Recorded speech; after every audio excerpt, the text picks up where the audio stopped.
하나님이 절대 주권적인 의지를 계시하다. 이러한 제목으로 같이 오늘은 나누겠습니다. 창세기 41장 51절 요셉이 그 장자 이름을 므낫세라 했으니 하나님이 나로 나의 모든 고난과 나의 아비의 온 집안일을 잊어버리게 하셨다 하며 차자 이름을 에브라임이라 했으니 하나님이 나로 나의 수고한 땅에서 창성하게 하셨다 함이었더라.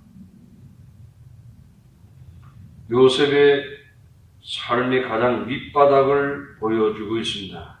그는 외국에서의 종생활을 하였고 잘못한 일 없이 억울하게 감옥에 갇혔습니다. 인간적인 관점으로 바라본다면 감옥에서 나올 수 있는 길은 불가능한 일이었습니다. 그러나 요셉을 위한 하나님의 계획은 천천히 펼쳐지기 시작하고 있었습니다. 만약 감옥에 요셉이 갇히지 않았더라면 아마도 보디발의 집에서 충성스러운 종으로 살다가 죽었을 것입니다. 그러나 감옥의 경험을 통하여 하나님은 모든 이집트의 총리가 될 수 있는 길을 열어줄 수 있는 것입니다. 감옥에 있는 기간은 요셉에게 시험의 기간이었습니다. 창세기 30장 21절에 세상을 진동시키며 세상으로 견딜 수 없게 잠언서 30장 21절에 세상을 진동시키며 세상으로 견딜 수 없게 하는 것 서너신나니 곧 종이 임금된 것과 미련한 자가 배부른 것과 어림을 받는 계집이 시집간 것과 계집종이 주모를 이은 것이니라. 땅에 작고도 가장 작은 지렁건 넷이 있나니 곧 힘이 없는 종류로 돼 먹을 것을 여름에 예비하는 개미와 약한 종류로 돼 집을 비워 사이에 짓는 사반과 임군이 없으되 다 때를 지어 나아가는 메뚜기와 손에 잡힐만 하여도 왕궁에 있는 도마뱀이니라. 종이 됐던 요셉이 왕이 된 것입니다. 요셉이 하나님을 잊었습니까? 그는 교만하여 쓸모없게 되었습니까? 감옥에서의 목자와 성경 교사가 되다입니다. 요셉은 왕의 죄수들을 가두는 감옥에 갇혔습니다. 이 감옥은 왕의 시위대장 보디발이 권한 아래 있는 감옥이었습니다. 요셉은 보디발이나 아내에게 원한을 갖지 않았습니다. 그는 불의에 대한 분노나 미움도 갖지 않았습니다. 실망하거나 꿈을 포기하지도 않았습니다. 그는 자신을 극복하고 하나님을 의지하였고 하나님은 감옥에서 그와 함께 하셨습니다. 그는 감옥에서 책임자가 될 것입니다. 창세기 39장 20절에 전우기 옥중 죄수를 다 요셉의 손에 맡김으로 그 재반 사물을 요셉이 처리하고 전욱은 그의 손에 맡긴 것을 무엇이든지 돌아보지 아니하시는 여호와께서 요셉과 함께 하심이라. 여호와께서 그의 범사에 형통케 하시라. 요셉은 하나님의 사랑을 의심하지 않았습니다. 성공적인 인생을 살아가려면 자기 자신에 대하여 이겨야만 하는 것입니다. 요셉은 하나님이 자신과 함께 계시기 때문에 자기 자신에 대하여 승리할 수 있었습니다. 그는 자신을 위해서 하나님이 일하시는 것을 이해할 수 있었고 그 당시에는 고통의 의미를 발견할 수 없었지만 그러나 하나님은 그를 신뢰하였고 하나님 앞에서 살았습니다. 요셉은 감옥에서조차 충성스러운 청지기가 되었습니다. 잠시 후에 바로의 두 관리가 요셉이 있는 감옥에 들어왔습니다. 그들은 정치범들이었고 그래서 왕의 감옥에 갇히게 되었습니다. 창세기 4장 5절에 옥에 갇힌 애국 왕의 술 맡은 자와 떡 굽는 자 두 사람이 하룻밤에 꿈을 꾸니 각각 몽조가 다르더라. 이런 직업은 하찮은 일인 것 같지만 실제로는 아주 수준 높은 직업이었습니다. 술 맡은 관원은 자주 왕 앞에 지낼 수 있었습니다. 그런 굉장히 믿을만한 사람이어야만 합니다. 떡 굽는 관리 역시 왕의 음식을 제공하는 자입니다.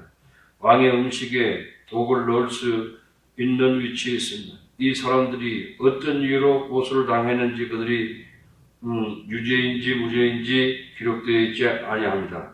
중요한 점은 요셉이 이 사람들의 문제에 대해서 책임을 지는 사람이었다는 것입니다. 하루는 그들이 얼굴에 수짐이 잔뜩 있었습니다. 요셉이 그들에게 말하다 보니 그들이 꿈을 둘 다 꾸었다는 것입니다. 그들은 특별한 의미의 꿈을 꾸었지만 누구도 해석해주는 사람이 없었습니다. 그때 당시에는 기록된 성경이 없었으므로 하나님께서 꿈을 사용하여 사람에게 계시를 주셨지만 무슨 뜻인지 몰랐습니다.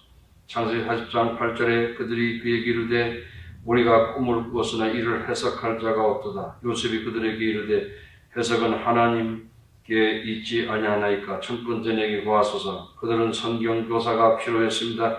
인생의 생사화복을 주장하시는 절대 주권자이시므로 요셉이 그들에게 꿈을 가르쳐 주었습니다. 요셉은 하나님의 종으로서 그들의 꿈을 듣고 해석하여 주었습니다. 창세기 40장 9절로 11절에 술 맡은 관원장이 그 꿈을 요셉에게 말하여 가로되 내가 꿈에 보니 내 앞에 포도나무가 있는데 그 나무에 3가지가 있고 싹이 나서 꽃이 피고 포도송이가 익었고 내 손에 바로의 잔이 있기로 내가 포도를 따서 그 즙을 바로의 잔에 따서 그 잔을 바로의 손에 들였노라. 두 사람의 꿈은 매우 간단하면서도 매우 다릅니다. 술 맡은 관원장은 좋은 소식이며 처음 가졌던 지위가 3일 만에 복원되는 것입니다. 창세기 40장 12절에 요셉이 그에게 이르되 그 해석이 이러하니 3가지는 사흘이라. 지금부터 사흘 안에 바로가 당신의 머리를 들고 당신의 전직을 회복하리니 당신이 이왕의 술 맡은 자가 되었을 때에 하던 것과 같이 바로의 잔을 그 손에 받들게 되리이다. 창세기 40장 16절로 19절에 떡 굽는 관원장이 그 해석이 길함을 보고 요셉에게 이르되 나도 꿈에 보니 흰떡 3강줄이가 내 머리에 있고 그 윗강줄이에 바로를 위하여 만든 각종 구운 식물이 있는데 새들이 내 머리에 강줄이에 그것을 먹더라. 요셉이 대답하여 가로되 그 해석은 이러하니 3강줄이는 사흘이라. 지금부터 사흘 안에 바로가 당신의 머리를 끊고 당신을 나무에 달리니 새들이 당신의 고기를 뜯어 먹으리이다 하더니 떡 굽는 관원장은 나쁜 소식입니다. 바로가 당신을 3일 안에 나무에 달리라고 말했습니다. 요셉은 두 사람에게 꿈의 해석을 말씀해 주셨습니다. 그는 하나님의 종이었기 때문에 나쁜 소식을 좋은 말로 전하지 아니했습니다. 창세기 40장 14절에 당신이 특이하거든 나를 생각하고 내게 은혜를 베풀어서 내 사정을 바로에게 구하여 이 집에서 나를 건져내소서. 나는 히브리 땅에서 끌려온 자로 여기서도 옥에 갇힐 일은 행치 아니하였나이다. 술 맡은 관원장에게 요셉은 복직되거든 바로에게 말해 주어서 건져달라고 부탁을 했습니다. 일은 요셉이 말한 대로 정확하게 이루어졌지만 술 맡은 관원장은 완전히 요셉을 잊어버렸습니다. 두 번째, 바로의 충신인 요셉입니다. 술 맡은 관원장이 풀려난 지 2년이 흘렀는데 바로가 꿈을 꾸었습니다. 그것은 바로에게 주시는 하나님의 메시지인데 바로는 무슨 뜻인지 알 수 없었습니다. 그의 꿈은 그로 하여금 근심하게 만들었고 바로의 왕국에서 모든 현명한 사람들을 불러다가 해석하려고 해도 아는 사람이 없었습니다. 그제서야 술 맡은 관원장이 요셉을 기억해냈습니다.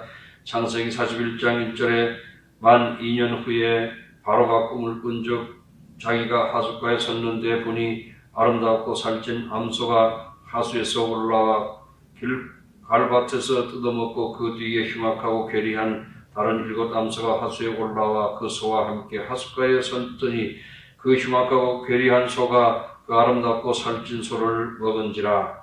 요셉은 지하 감옥에 데려다가 바로 앞에 세우게 되었습니다. 창세기 41장 14절 이에 바로가 보내어 요셉을 부르매 그들이 급히 그를 옥에서 낸지라. 요셉이 곧 수염을 깎고 그 옷을 갈아입고 바로에게 들어오니 하나님이 주신 기회가 그에게 다가왔습니다. 요셉은 바로 왕을 감동시키려고 하지 않았습니다. 그는 바로에게 진리를 말했습니다. 나는 꿈을 해석할 수 없지만 하나님께서 바로가 꾼 꿈의 해석을 주실 것입니다고 했습니다. 그 다음날 꿈에 대해서 들었습니다. 나일강에서 마른 암소가 나와서 7 살찐 소를 먹어버리는 꿈이었습니다. 그 다음 꿈은 다음과 같았습니다. 창세기 41장 5절에 다시 잠이 들어 꿈을 꾸니 한 줄기에서 무성하고 충실한 7 이삭이 나오고 그 후에 또 세약하고 동풍에 마른 7 이삭이 나오더니 그 세약한 7 이삭이 무정하고 충실한 7 이삭을 삼킨지라. 바로가 깬즉 꿈이라. 아침에 그 마음이 번민하여 보내어 애국의 술객들과 박사를 모두 불러 그들에게 그 꿈을 고하였으나 그것을 바로에게 해석하는 자가 없었더라.